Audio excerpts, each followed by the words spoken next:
listening to the Heartland Author Podcast. I am Aaron Apollo Camp.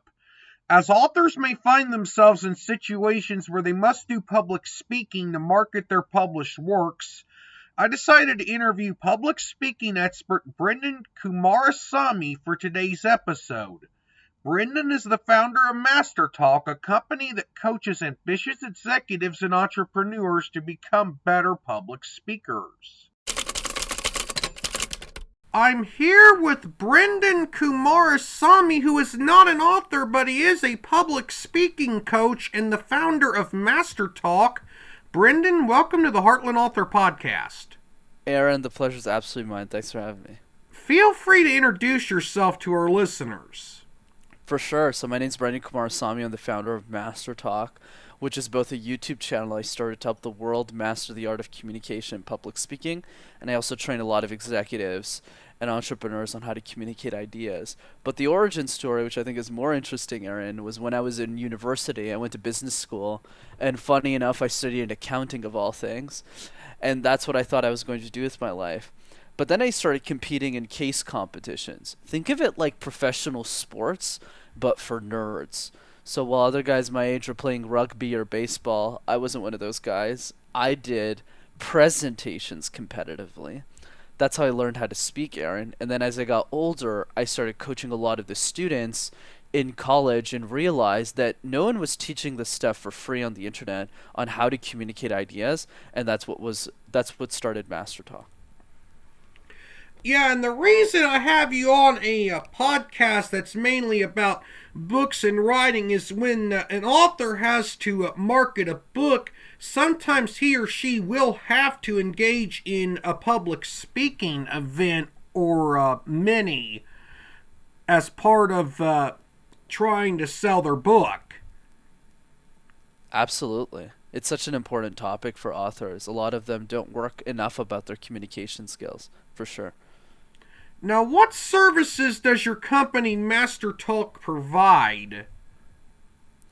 Yeah, for sure, Aaron. You know, what I would say is, for authors who are interested in our service, they can just come to one of our free workshops, which is just rockstarcommunicator.com, and then they can learn how to communicate. It's a fun workshop that people can engage with. And then at the end of that training, if people want to jump on a call, they can learn more about that for sure. Now, what type of videos are commonly featured on MasterTalk's YouTube channel? For sure, Aaron. The goal of MasterTalk is for me to be an encyclopedia of communication.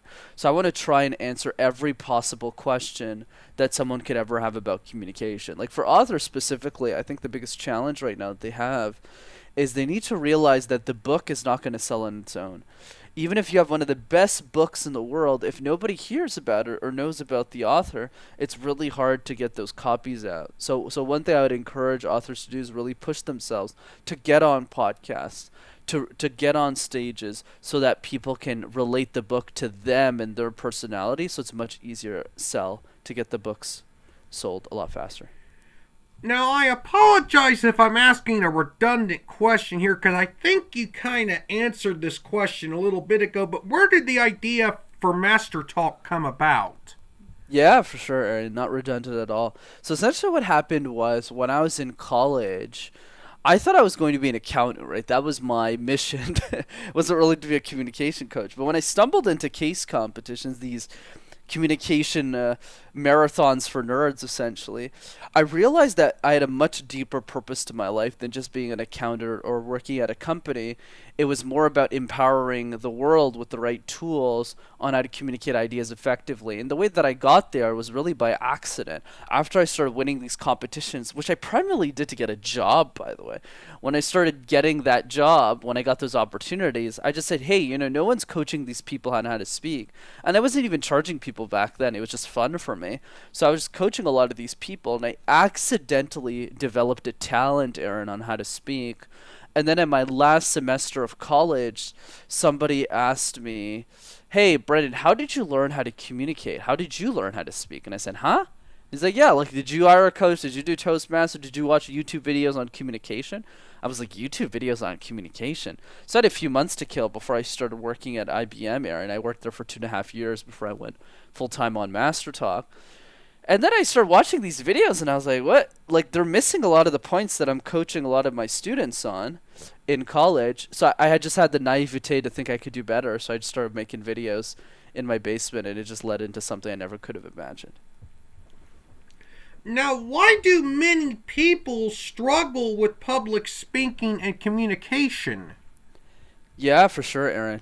The reason why a lot of people struggle with communication and public speaking is because of the education system. That's where we learn how to communicate. That's where we learn how to present in a formal way. But the challenge with high school presentations and middle school presentations is threefold. Number one, all of those presentations are mandatory. Nobody wakes up in the morning and says, "Hey, Aaron, you want to get breakfast and present all day?" Says nobody ever. And then number two is all of those presentations are never tied to something you're passionate about.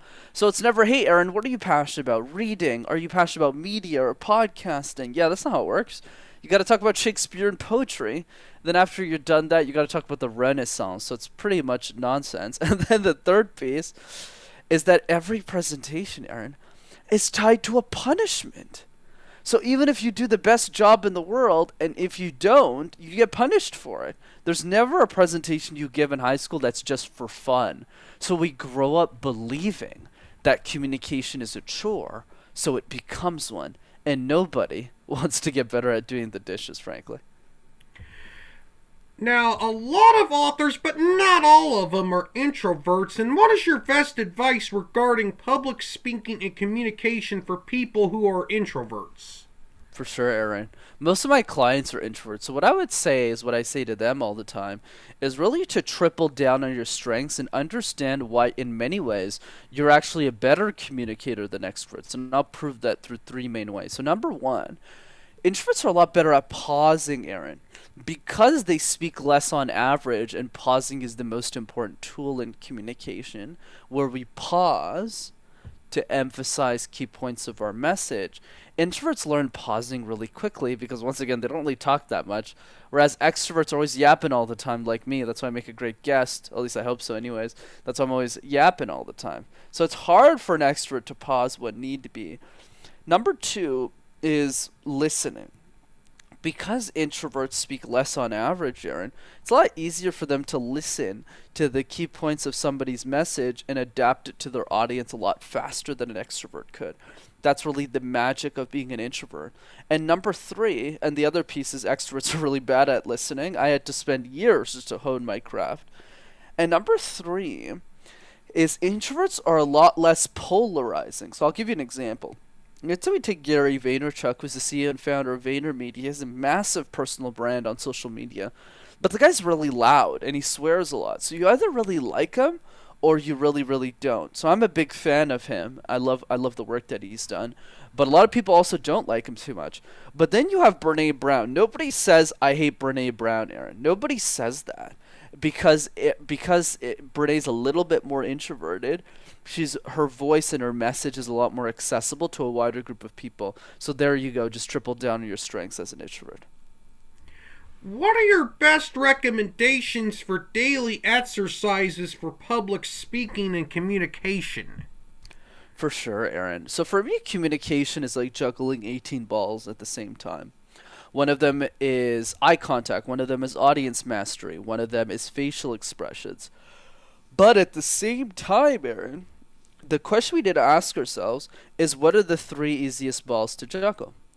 Because if we learn how to juggle those three easy balls, we'll be a lot more effective at communication in the way that we convey ideas.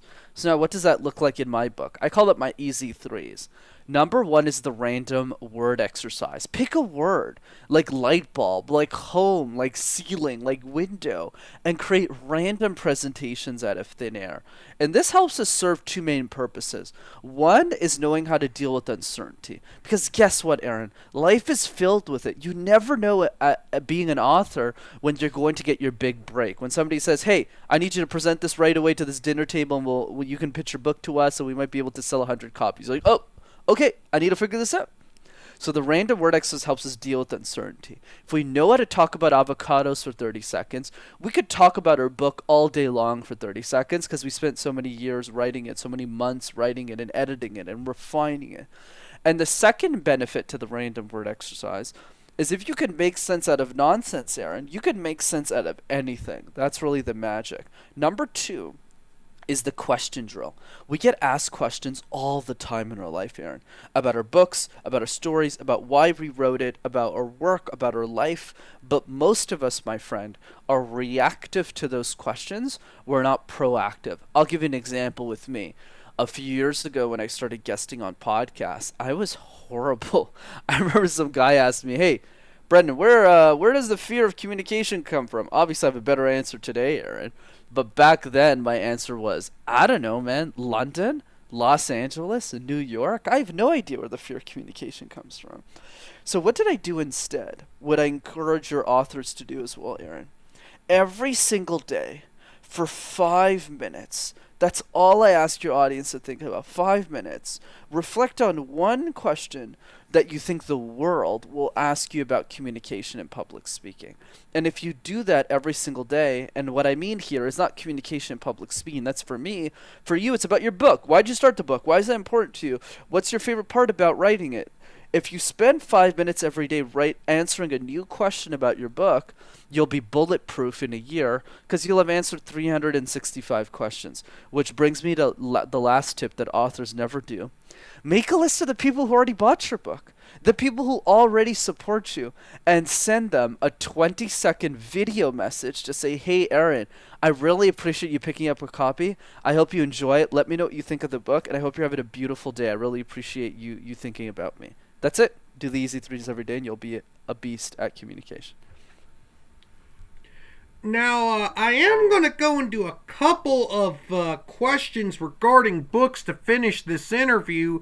And the first of these, what books do you recommend reading that are about or otherwise useful for improving one's skills of public speaking and communication? For sure, Aaron. So my favorite book of all time, which ties into communication nicely, is called Thirst by Scott Harrison. Thirst by Scott Harrison. Scott Harrison is the CEO and founder of Charity Water, which is a nonprofit he started to help the world master the art of communication, public speaking. I'm a big fan of Scott's work for a couple of reasons. One, because he's been able to take a nonprofit and turn it into such a powerful media brand.